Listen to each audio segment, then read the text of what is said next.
as we kind of get kicked off here. Vernon, we do have about 60, a little more than 60 people joining us so far. Do you want me to wait a little bit longer, or what's your preference, friend? Let's give it another minute and then we'll start. Okay, that sounds good.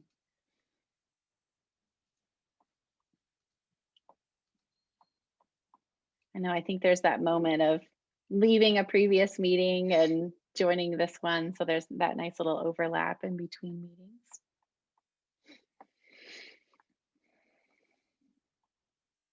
Very good.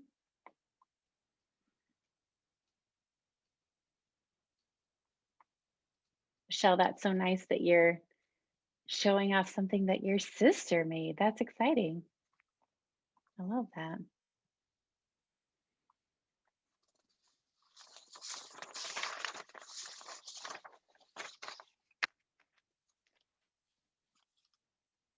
All right. It looks like the waiting room has been quiet for a little bit. So Vernon, if it's okay with you, I think I'll go ahead and kick us off. Please. All right. And thank you everyone for joining us. My name is Abby Prince. I'm the Director of Program Quality and Management at LeaderShape. And thank you for joining us for this fourth series and virtual conversations that we're providing for leadership educators. We had over 950 people register for our first session so far, which is really kind of exciting. And we're excited to bring this back for round 4. The purpose of our time together is to share questions and thoughts and best practices as we continue to reimagine how to deliver engaging leadership programs to students through virtual platforms. And because of that, because that's been happening for so long now, I think that Zoom is a very familiar platform to all of us, but I thought I would offer some guidance here as you think about posting comments and questions into that chat area. Vernon will have some guiding questions that he will share with you, but I know that there will be some things that kind of wow and lock a puzzle piece into place for you. And so if you want to call that out or bring attention to it, and you want to share that in the chat, please feel free to do so.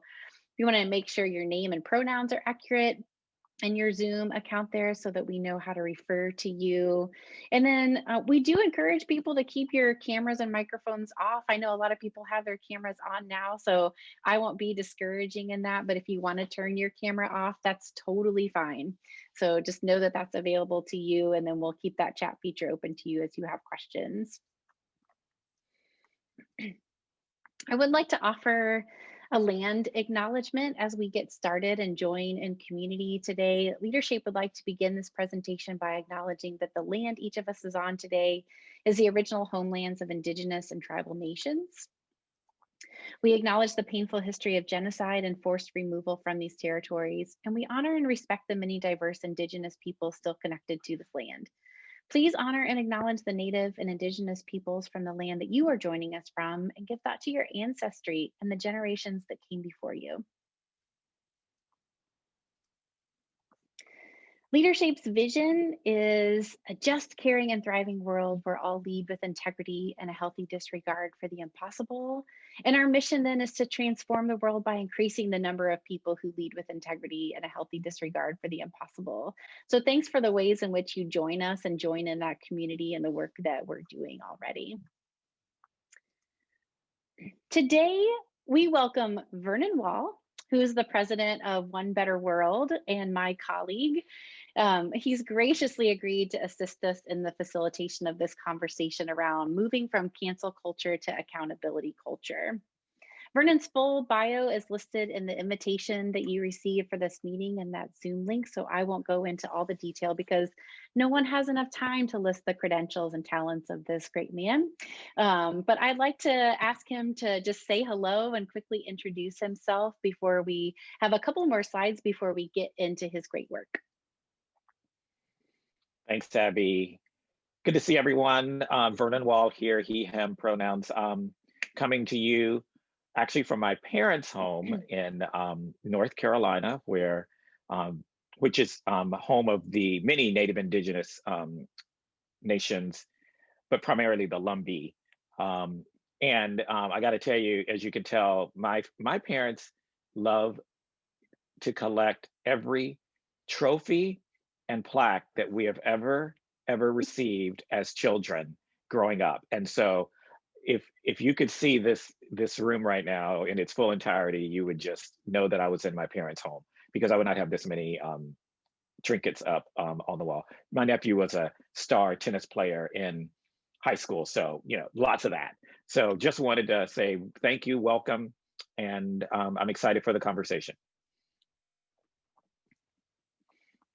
Thank you for that, Vernon. I really appreciate that. I think the Walls are very proud parents for sure. So it's nice they have all those trophies to display. As we get started, I just want to kick us off by sharing some polling questions. They're not necessarily specific to this topic, but just to help us get a sense of who's all in the room with us and what you're all exposed to in your role. So this first question that I'll launch is, participation in a service initiative is included in my leadership program offering. So yes or no to that question. I'll give you a couple more seconds to respond. Ooh, you all are very quick responders.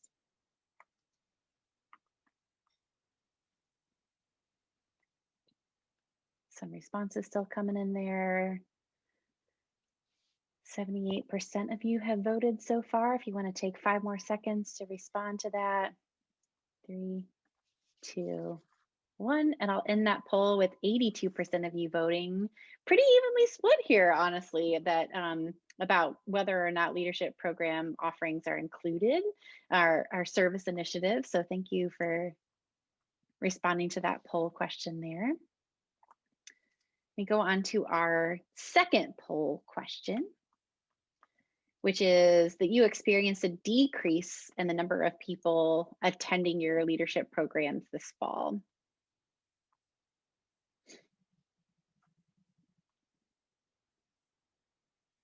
That is starting to look exactly like how we thought it would.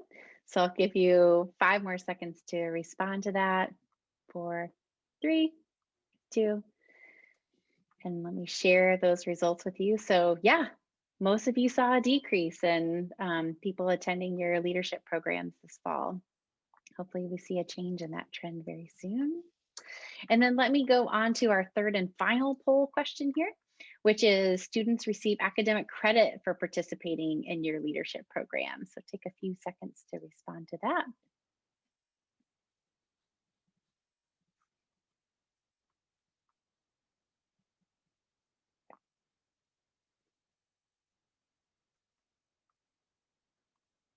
Couple votes still coming in there. I'll close that in 3 more seconds.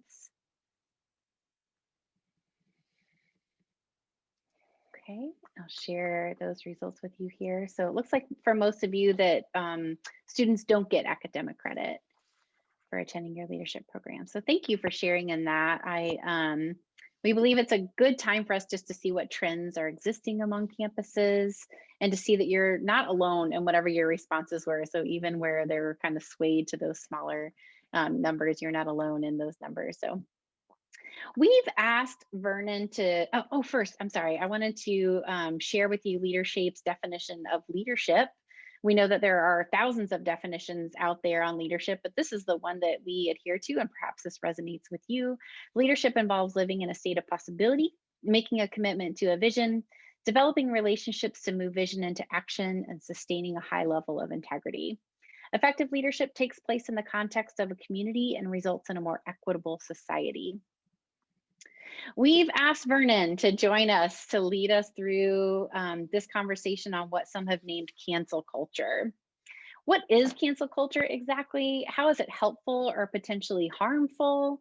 Know that that chat feature is open. I see a lot of you responding in the chat feature there, just in thinking about how this topic resonates with you. Know that Vernon will get to some of your questions throughout his presentation, but certainly as we get to guiding questions, we'll have more time to respond there. So Vernon?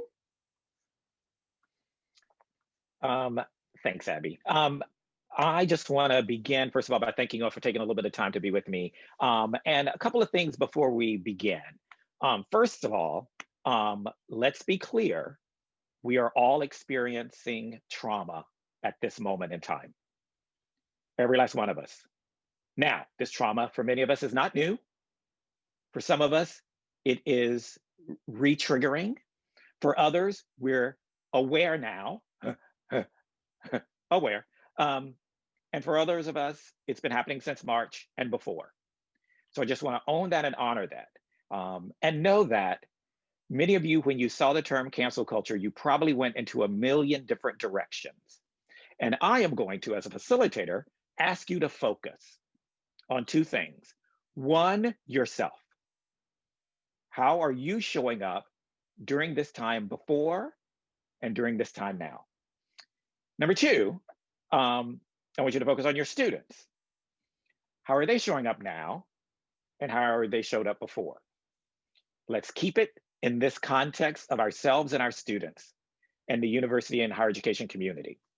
Because we could go off on anything that's on Facebook, that you've just seen, that you've just read. There's so many ways that we can engage this conversation, but we only got an hour, folks.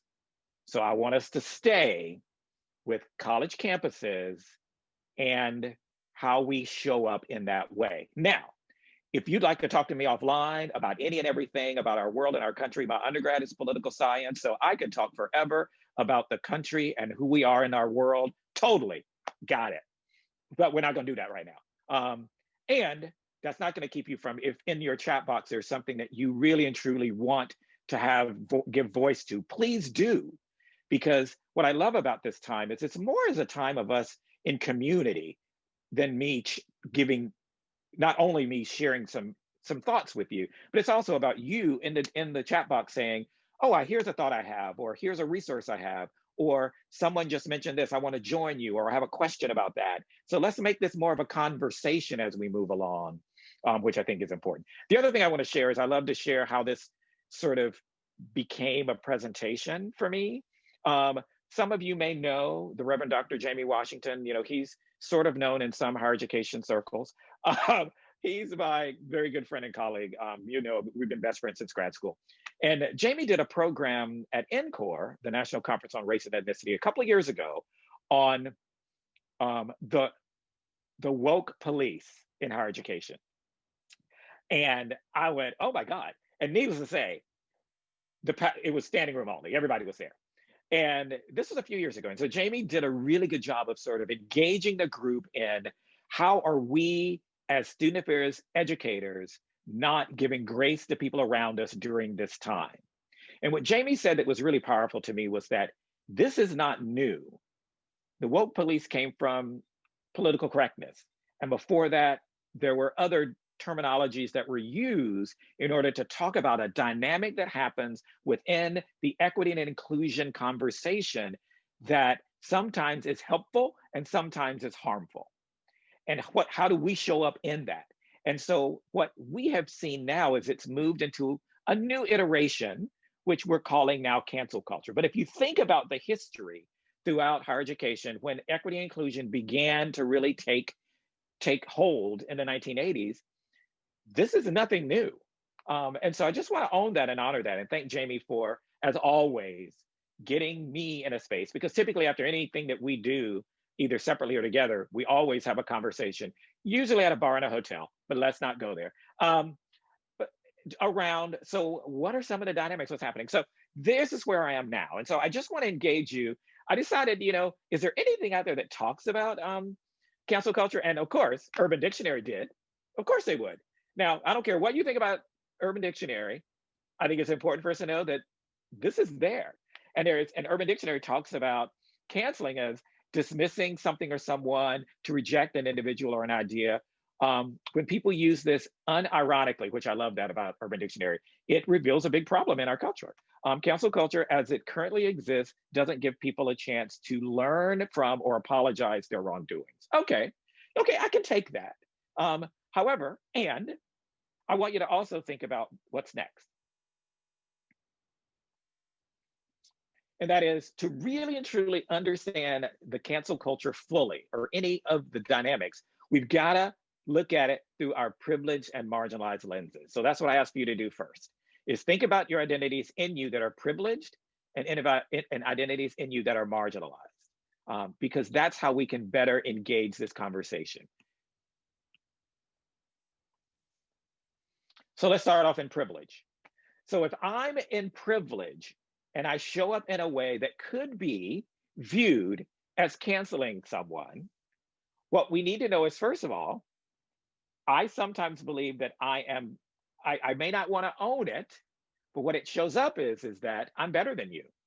I have knowledge that you don't, and I'm going to punish you for it. I'm going to basically say, I have this, and in privilege, what's amazing to me is we do it and not even know that we're doing it. It's this place of knowledge is king, is capital, and I know better than you. I really believe that when I've noticed cancel culture in me or canceling in me, I know that it comes from good intent, in the sense that I want to stop something, or I will say, though, it shows up as arrogant. It really does. And sadly, even though we feel that we are doing service, the marginalized group pretty much sees it as performative. Now that I say that, I know many of you in your privilege right now are thinking of that one person who's in a marginalized group who sent you a private message and said, I am so glad that you said that. Thank you so much. Well, if you're holding on to that as the reason why canceling people is good, then I want you to kind of rethink that. Because that one person, yes, in that moment said thank you. But if you did it to get someone to say thank you for being the good ally that you are, then you may want to rethink that. Not sense. Doesn't make any sense. In our privilege, this is sometimes the dynamics that can happen. Now, let's talk about in our marginalized groups, because let's be clear, sometimes from our marginalized spaces, we can cancel people. And it starts with, usually, in me, well, here we go again. This is a pattern and I'm tired of it and y'all should know better. In my marginalized spaces, that's what I'm thinking sometimes. In my marginalized spaces, I'm sometimes thinking that I'm impatient and I think that we should already be there now, that we should not be doing this. Why is this happening?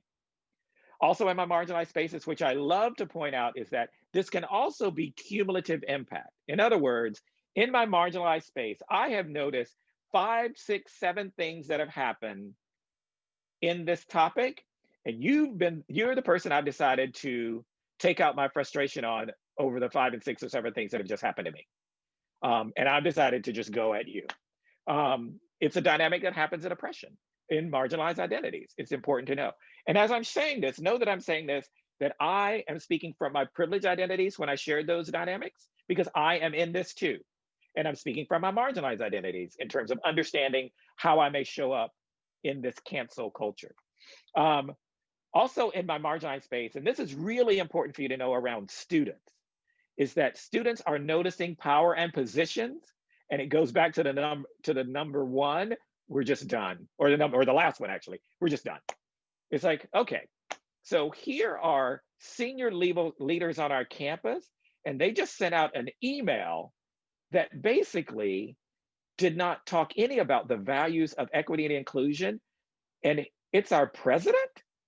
And no, it's because folks in marginalized spaces are connecting the position and power to you need to do better, and this is unacceptable. And then the final was just, I'm done. I mean, I think in our marginalized spaces more and more now, I'm exhausted. I'm completely exhausted by everything that's happening, and everyone has now a vehicle to say whatever they want to say via the complete and utter movement of all information, whether it be social media platforms, whatever it may be, and I'm just exhausted. So that's number one. You're getting a sense for marginalized and privileged identities as we enter this conversation. What is important for us to know is that the concept of cancel culture in its purest nature really doesn't allow for learning and growth. It does not. It does not allow for relationship building, and it does not allow for behavior change. And I think many of you that are joining me know this. And I think that really the struggle is to say, so what do we do with this if we know this? So now don't get me wrong. I do know, and I know some of you are thinking this, terms like cancel culture and PC police are also used to not take responsibility for one's actions. Absolutely. I totally know that. I really believe that at times people move into a space of, well, I've just been called out.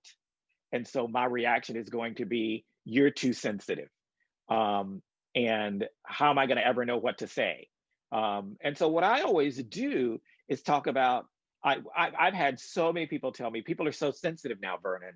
And I always say, tell me something that you're sensitive about. And they always hesitate. And I go, no, no, what is something in you that you are sensitive about? And I had one student, I'll never forget it, say to me, Vernon, you know what really upsets me is when we're talking about cancer research and nobody ever talks about testicular cancer, because I had a relative who passed away due to testicular cancer, and that's a cancer that is never really brought up. And anytime I see cancer and conversations around cancer, I get so upset that people aren't talking about that. I said, so you would say that you're pretty sensitive about that, aren't you? And that person said, yes. And I said, and you really want others to talk about other things also too, don't you? He said, I do too. But do you believe that other cancers are not just as important as testicular cancer? And they go, oh, no, not at all. I just believe that there's so much. I said, thank you. I'm done. This is what I'm talking about. We need to help people realize that we have always been a country and a community of sensitivity throughout our history. And it's going to ebb and flow based on individuals. And so what we need to do is help people understand the empathy around, so there's people who have sensitivities around this. What am I going to do about that? How am I going to incorporate it into who I am? Am I going to listen? Am I going to connect? And how do I show up in ways, if testicular cancer is important to me, how can I show up in a way where they hear that I'm really passionate about that and own the fact that there are other issues around cancer that are important too? Easier said than done, but it's really important for us to really engage that as much as we possibly can. So the term accountability. So in my mind, this is, we really are referring to, processes and systems that are designed to help individuals and groups to be held in check for their decisions and actions, for whether, the work being done reflects and embodies equity and justice principles. Now, it's easy for me to put this up and say, okay, this is accountability. It's another thing to realize the fact that there is no one right way to accomplish this. It really is about having conversations about, so what does it look like? What is important to us? How do we engage this? So here's the thing. Here's some things I'd like for you to consider. And as I'm chatting, feel free to, if there are thoughts that you have, if there are questions, if there are comments, this is very much an okay place for you to go, okay, yep, okay, got it. Whatever that is for you that comes up in you, or not sure, whatever it is, this is emojis, go for it. First, and I always put this number one because it is probably in my mind the most difficult. Always assume good intent. Always. Now, I don't really believe that anyone gets up in the morning and while they're brushing their teeth, they say, you know what? I'm going to be racist today. That's my goal. I'm going to go out and be racist. Now, some of you have probably been watching television over the last few days and will say, Vernon, I think you're wrong. Because there may be some people that do get up and say that while they brush their teeth. Now, keep in mind, those are the extremes. In this work, what we typically do is point to the extremes. The reality is, most of us are in the middle. When we point to the extremes, that is an out for us. Because what we do is we say, I am not like that person who is an extreme. So for instance, for me, I identify as a Christian. I think about people who say things in the name of Christianity that in my mind does not in any way connect with what I believe and what I feel. I call them the extremes. Now, what I typically do sometimes, and I have to stop myself from doing this, is I will look at them and I'll go, that's not me. So there is no way that I'm contributing to marginalizing people of other faiths, because I am not an extreme.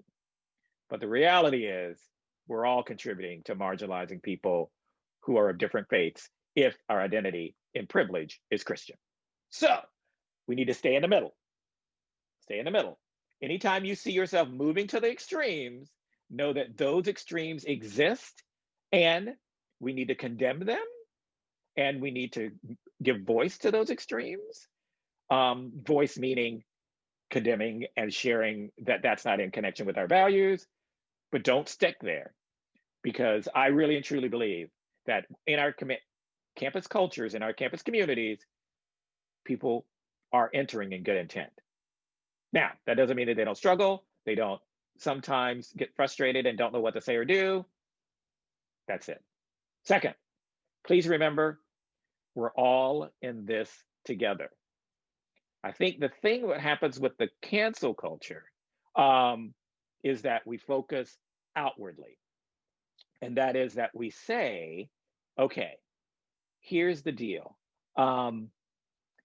We think that it's an opportunity for us to say, I'm going to be focused on you as an individual and say what happened is very frustrating, rather than saying, wait a minute, I am in this with you also. My goal is to have conversations with you. Have conversations with you. So knowing that we're partners in this movement is extremely important, I want to make sure that I did see something pop up that I want to make sure I saw. I can't, Amy, I just want to let you know, Abby's going to assist me in the chat boxes because I'm not going to be able to. Yes, Vernon, I did just respond to a comment from Marco, just in thinking about the always assume good intent. So when there's someone storming an oppressed group on campus and using hate words and rhetoric. Oh, sorry, Marco Polo. I'm sorry. I used your wrong name there. I apologize. But just in thinking that, I think that that's likely the extreme groups that you're talking about. That Exactly. Yeah. Exactly. And I join you, Marco Polo. I join you in the fact that yes, there are extremes, but don't use that as a trap, because on our college campuses, what typically happens is folks are in the middle. And there are some extremes. And what did I say? I said, yes, we condemn those extremes. We have conversations about how those extremes may impact us and what that means for the value of our institution and our communities. And now I believe that because of what's happening in the context of our world and our country, we're noticing the extremes more. But let me be clear, those extremes did not just happen and start last Wednesday. Those extremes have been in existence since the beginning of time, throughout our history, throughout the history of the United States, for sure. And so, yes, I may say that this specific scenario, this incident that happened is an extreme, and I condemn it, and I don't see any good intent in that. Absolutely. I join you. And I will say that the majority of folks that are in the campus community place are trying to navigate all of this together. Yeah. Abby, you had something you want to add to that? Yeah, the only other thing I was going to say was Jessica has shared an account for us to follow on Instagram, just in thinking about fact-based discussions to help us understand beliefs that might be different from ours, especially on that political spectrum, it sounds like. Yeah. And I don't want in any way disavow in any way the context of where we are today and the fact that, yeah, we're seeing things. But my mother has been so wonderful for the last 4 years, actually, to basically say to me, Vernon, if you think that this is new, you need to take several seats, child, because I can tell you of KKK marches that happened maybe a mile from our house. And I'm thinking, oh, and I knew that in a context, I knew it. I could talk about it contextually. But I will say, though, that what we're noticing is the periphery of social media and the ways in which we can digest information is different than it was 10, 15, 20, 25 years ago. And as a result, we know about things that are happening. We can't ignore it. And what we're noticing are people trying to still ignore it, but no, they can't ignore it. So they're going, oh my God, I don't know what to do with this. This is way too much. And people over and over going, I'm disgusted. I'm ashamed. I'm thinking, and of course, those of us in our marginalized spaces are going, I'm sipping tea right now. and watching you all sort of navigate what we've been navigating for 125 to 200 years. Anyway, enough of those soapboxes. I'm going to get back to more in a minute. So keep putting them in. Any thoughts, any reactions? I love them all. Love them, love them. There is helps that me one continue final to... comment there. Oh, sorry, Vernon. Another follow-up Go ahead. question from Marco Polo that I think you might have just answered or responded to, but I just wanted to point that Sure. out to you. Oh, go ahead. What's okay? Hold on. My Yeah, chat so box just disappeared. in that way, those ways in which we assume good intent, as we think about the opposite extreme, and thinking about how do we give voice to or perhaps support those victims? Marco Polo, I hope I'm not, in my attempt to summarize, that I'm not putting words in your mouth there. Oh yeah, I definitely understand the concept around when people use the statement, well, let's go back. When we're in this space, we should always intent and impact, both at the same time. Both at the same time. That's the difficult thing right now, because right now we're not going to want to focus on intent. We're going to want to focus on impact, because there's a lot going on right now. We just want to focus on impact. Doesn't serve us in the movement around oppression in terms of eradicating oppression. If we only focus on impact, we got to focus on intent. Doesn't mean that their intent is always, quote unquote, if they're extreme, is always good. It just means that we got to hold both. We got to hold both. And it really is tough. I mean, I know it is, especially now more than ever, because we don't want folks in their marginalized spaces to once again be the ones that are holding it all the time. So this is where the agency comes in for those of us in privilege to be the ones to say, how can I hold this also? So absolutely. And I think you then just did answer or respond to Jessica's comment, just by virtue of how we kind of come full circle on how we are allies and how we advocate for and how we use our agency. So yeah, Jessica, thank you for that comment. I appreciate that too. Absolutely. That's wonderful, Jessica. Thank you for that. Mm-hmm. The next one, and the reason why I bolded this is that this is where it really becomes even more difficult, especially in the comments that are just mentioned, is to see yourself in others. Sorry. It may be difficult when you're having a conversation with someone.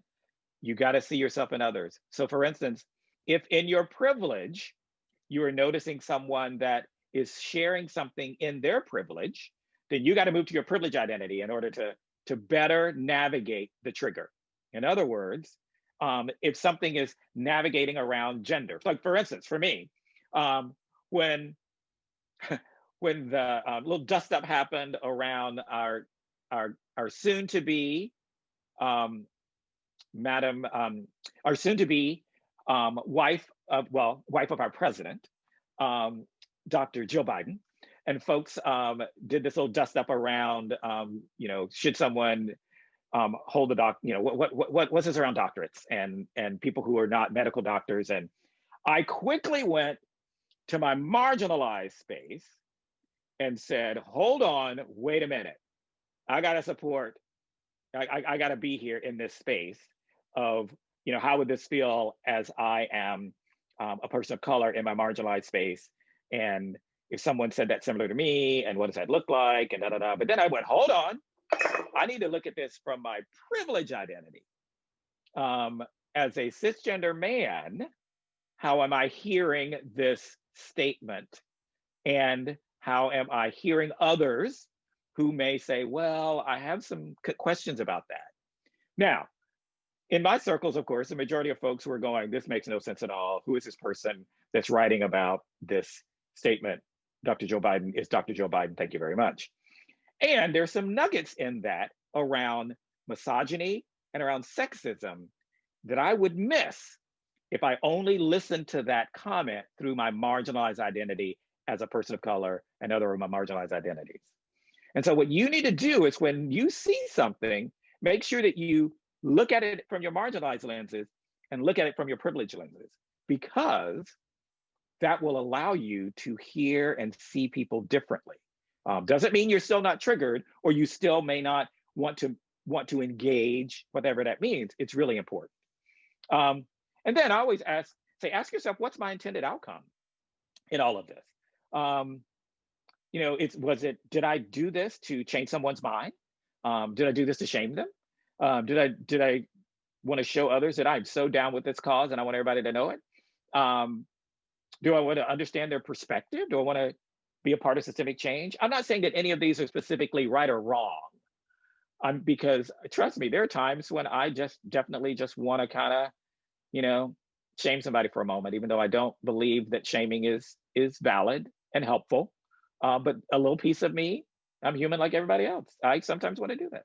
But the key is to say, what is your intended outcome in this engagement? And what does that look like for you?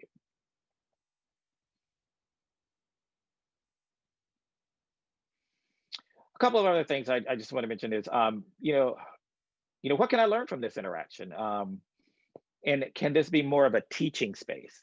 Can this be more of move out of the teaching space? In other words, in terms of be in this learning space with the person with you. So what does it mean? What's going on here? How can I, ask questions? Get a sense for, because most folks who are sharing things are really sharing things that really aren't things that are absolute in their minds. They're sharing a thought. They may have just, forwarded a meme that, they didn't really realize, the impact of that meme on people. And along with that, it's focusing on the personal impact. I love to say, rather than what I'm trying to do more, and it's difficult, it is say, I just want to say that when I saw that statement, here's how it landed on me. And then they can say, either that was not my intent, or here was my intent. And then you can say, oh, well, that doesn't take away from the way it landed on me. But I guarantee you, hearing their intent does really assist in the learning and assist in helping understand, so what does this mean? So I totally get that, but really and truly that. And then I think for me, it's around, especially on social media, I try to kind of focus on private chats as much as I can and try to embrace the both and try to get a sense for saying, okay, so here's what you've shared. Here's what I've shared. It's like the yes and. So what is it? So, okay, what's happening here? And I've even gone to the point of even saying, is there something that happened to you that led you up to sharing this? Because I guarantee you, in that moment, there's much more to that if you unpack it and if you want to, than just this one dynamic that just happened. If you take a moment and say, oh, so is there anything that may have happened? What's kind of fueling this is my favorite thing to say. It's like, and I can't tell you every time actually I've ever done that. Someone has shared a personal experience that they've had that has led to them moving in this direction. And I will say, okay, so let's talk about that. And so we spend time unpacking that moment that happened to them that was really much more impactful than they thought. And I don't, you can tell I've been around my nephews lately. They're acting out in these ways that may not be helpful, and they don't realize that it's not helpful. Yeah. Vernon, I'm seeing some really great comments in the chat here from Jasmine, just sharing about thinking about your own privileged identities. And as you kind of find that common ground with that other person, that it's hard for sure, but how well it can serve you in those conversations. And then I see Anna's question here or comment too about thinking of it as a learning space rather than a teaching space. And it puts you in that context then as a learner as well. I really appreciate that. That's really good. I am loving. I see a question here. Go ahead. Go. No, the tone policing. I really appreciate this comment here about tone policing. That's really helpful. Yeah. I love you so much for that question. So simply, accountability is about relationships, community, and connection. Tone policing is about words. Pure and simple. Because what's happening with tone policing is, the example I always give is 5 years ago, we didn't even know the term cisgender. Now, didn't mean that cisgender didn't exist or people that were not on the gender binary didn't exist. It just means that it was not a part of our vocabulary in higher education to use the term cisgender. Now, fast forward 5 years later or so, that term is a part of much of our vocabulary, but there are other folks who have not moved in that direction. And then we get upset when people aren't, who don't know that gender pronouns are important. Now, let me be clear. I believe that it is important for us to acknowledge the fact that folks are not on the gender binary, and that there are many gender expressions and identities, and that gender pronouns are important. But the question is, how do you engage it? Do you engage it in a tone policing way of saying, you use the wrong gender pronouns? Okay, tone policing. Or do you say, or do you have a conversation about, here's how it landed on me, and here's why pronouns are important to me. And here's what I encourage you to engage. It's really about the end product. Your end product is to make sure that folks know that gender identity expression is an important conversation to have. And you get at that more by holding people accountable, rather than basically saying, I want to correct you, the fact that you just used the term diversity, but in our university, we use social justice. Okay, good for you. Or I'm like, no, it's just like, we need to engage this. It's like, because I will say that folks who running around using language as a weapon don't really know the concepts of social justice, because you took a course of multicultural counseling when you were in graduate school, and you've decided now that you know all there is about social justice and equity. I'm sorry, you need to write a book, because I'm learning with you. We need to be in this space of making sure that we're learning together. And the reality is it's usually in our privilege is that we move into that. Well, not always. In my marginalized spaces, I have seen myself move into tone policing also too. And I have to pause and say, accountability looks like I'm in relationship with you. I'm going to have conversation with you. Tone policing in my mind is about words and language, and which is important, but it needs to be connected with the reasoning. And you're going to see another slide coming up that's going to talk a little bit more about that, but I'm so thankful to you for that. Yeah, great question, Fatu. It is great. Yeah. Cool. Do you want me to keep us on this slide, Vernon, or move on?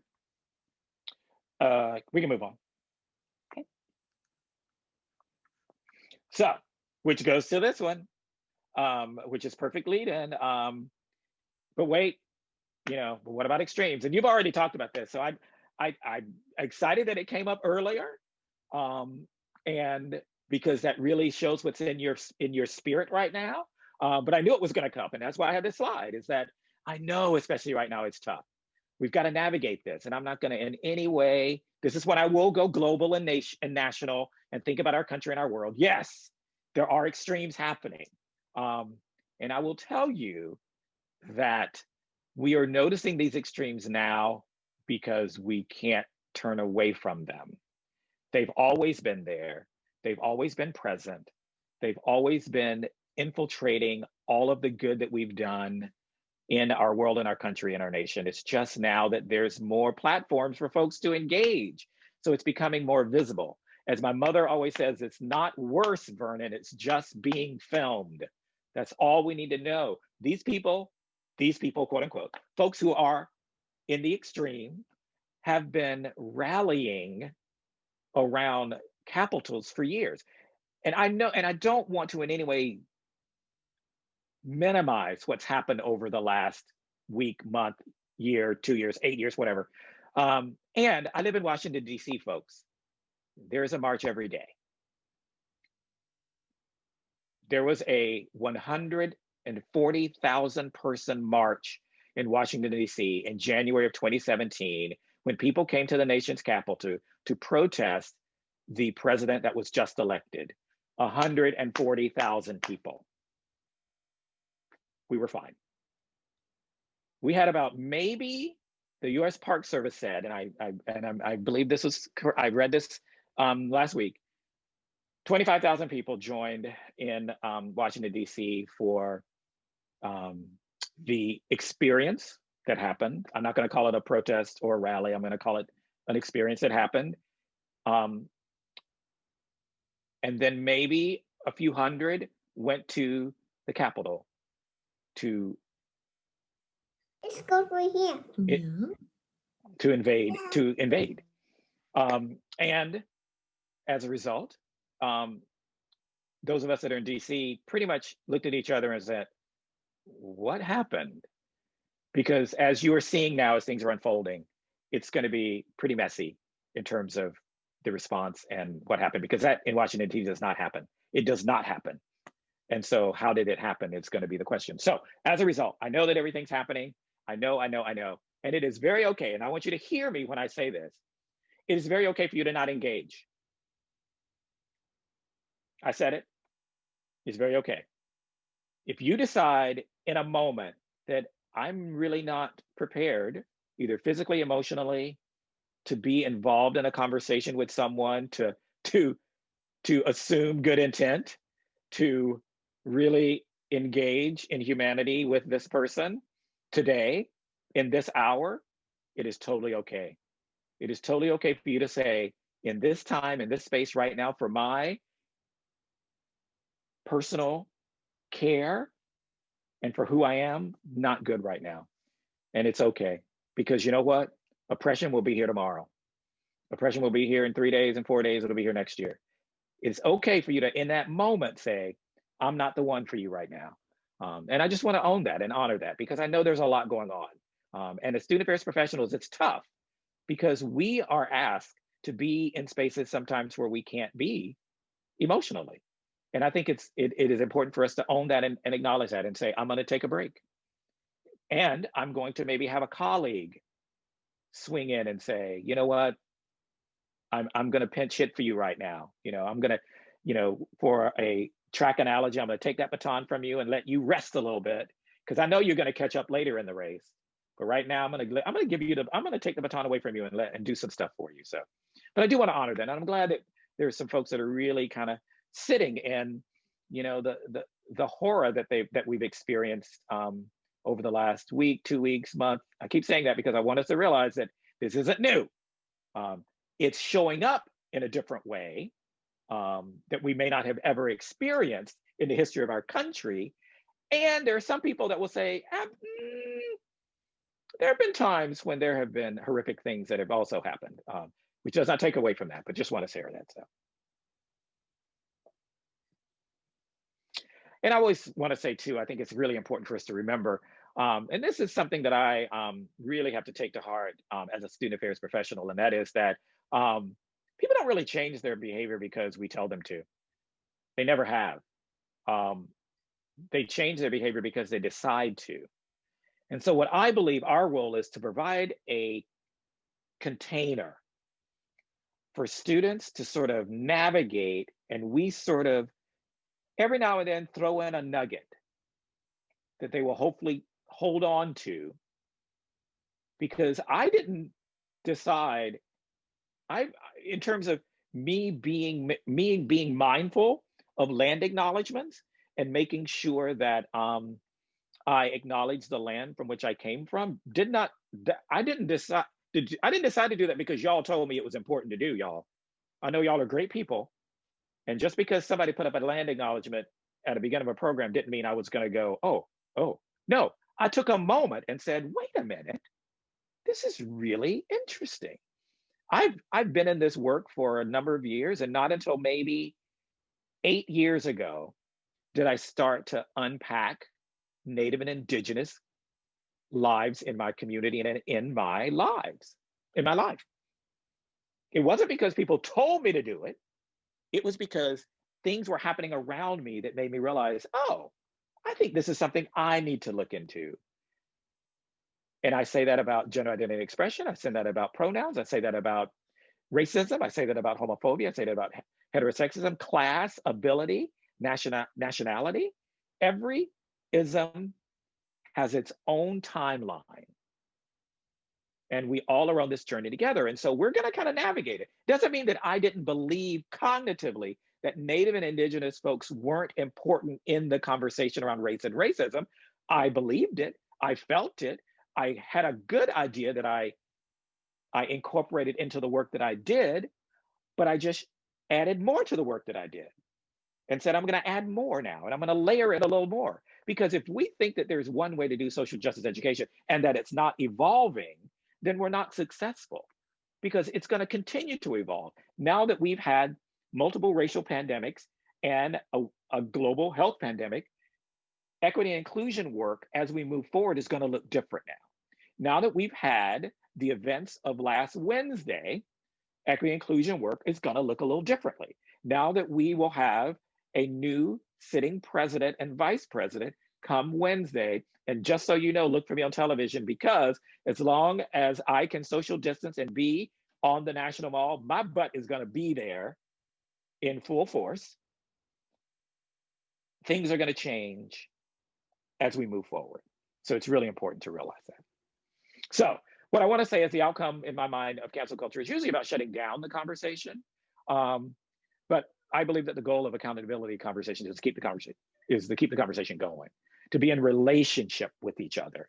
And that's why I said it's easier for us to have this conversation within the context of the university than in our global US context, because that's where it gets really messy, because it's like, what am I going to do with these people? And I know many of you are thinking about your family members and close friends that you've tried to have conversations with, you may have cut out of your lives because of political conversations.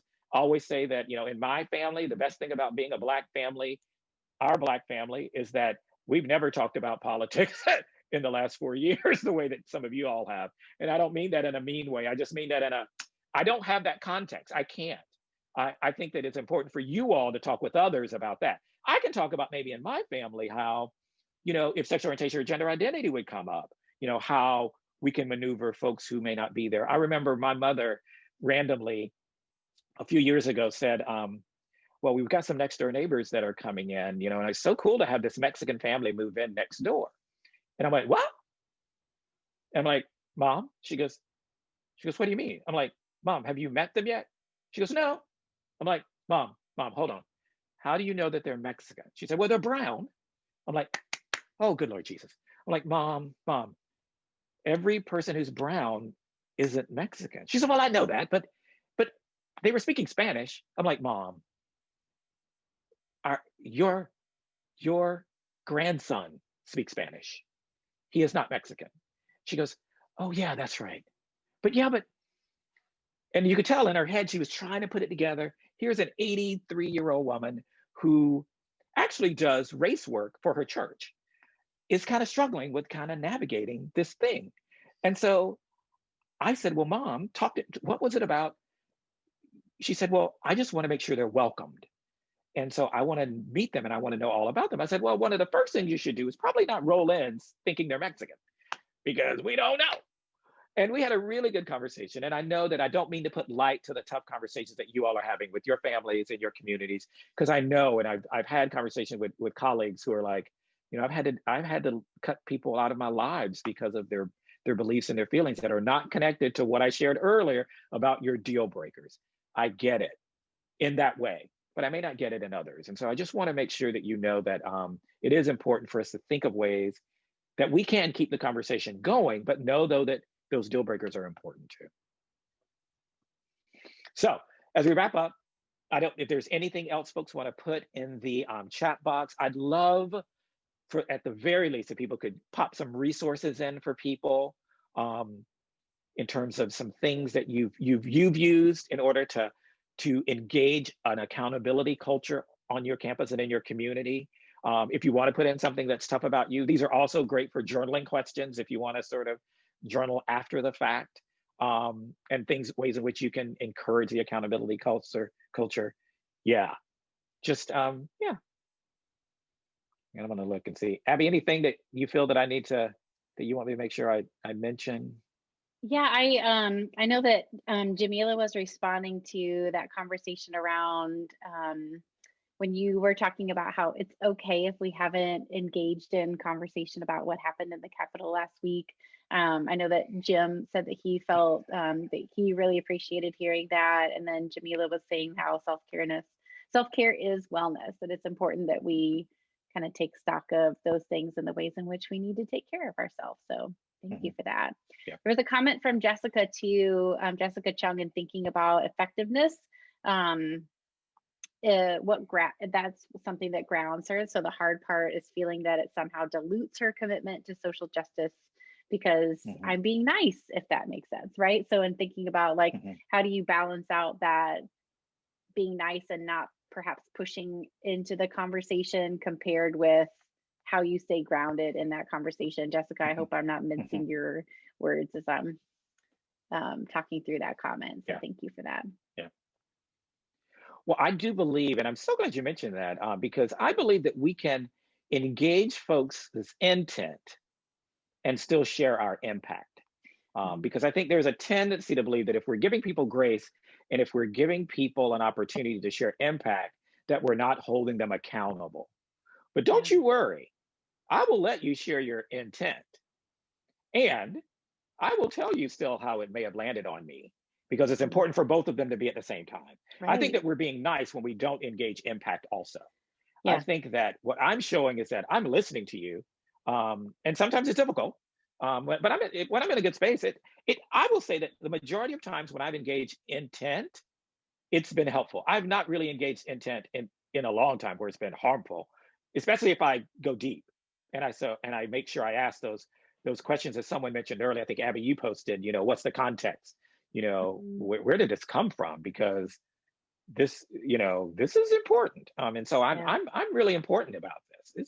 It's important for me to engage, and I'm gonna do it. So definitely, and sharing it from a real space. I've shared before that, what you shared with me hurt me, and this is why, but I don't do that first, because I think it's really, this is a key thing. The very first thing that we want to do when we are impacted is react. But we don't realize that our reaction can be a question. Because I've learned that if I react in anger, frustration, and pain, doesn't mean those aren't amazing and wonderful feelings and emotions. But I found for me, if I react first with a question, that gives me a moment to go, what the shit just happened here? It gives me a moment to like pause and go, oh my God. And I'm going to listen though. I'm going to listen to the answer, but I'm going to still share my impact. But know that I don't always have the very first thing be, especially in our culture now. If you notice on social media, the very first thing to do is to just go, bam, I'm going to post a meme, or I'm going to post a picture. I'm going to slam you right now. But if you hold on, it's great. Yeah, good I stuff. agree with that. Good resources. I agree.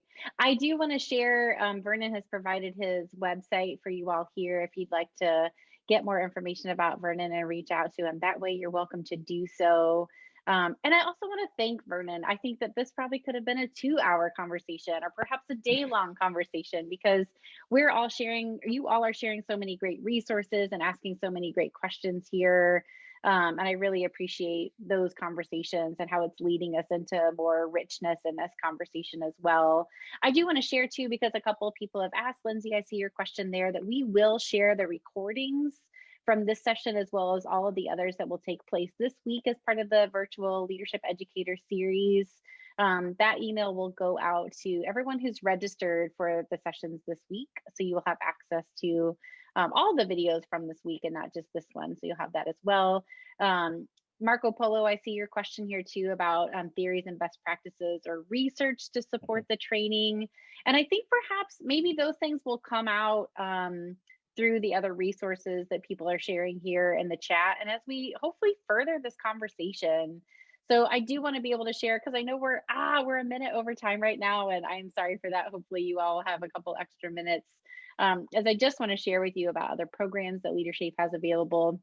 You'll see those logos here as well as our website if you'd like to reach out to us too. But I do just want to thank you all for joining us on this topic. I think the number of people that have joined us in the conversation today shows that we want to do better. We want to learn more, and we want to change ourselves and our own thinking into that accountability culture as well. So Vernon, thank you for your wisdom and your expertise in guiding us through this conversation. I know you've learned as well, just from the resources that were shared here and the questions that were asked. And thank you all for joining us for this hour as well. We do have other sessions the rest of this week. They'll be at the same time. You'll find those links on social media to register. But thank you all so much for joining us. And we'll hopefully see you back tomorrow and the rest of this week for more learning. Thanks, friends. Cool. Thank you all so much. And Social Justice Training Institute, www.sjti.org, is a great way to get some resources and that sort of thing too. So thanks everybody, and connect with me afterwards if you have additional questions for sure. Mm-hmm.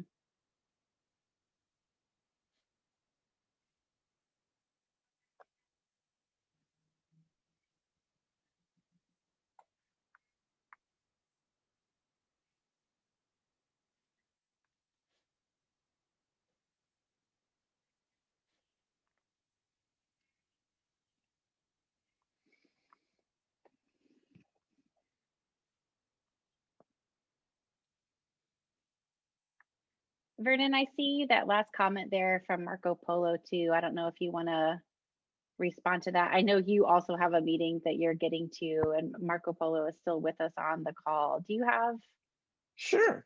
Okay. Well, thank you for that. Totally understand that. I hear it. And I don't want you to hear my comment as giving people grace as the overarching message of this time that we've had together.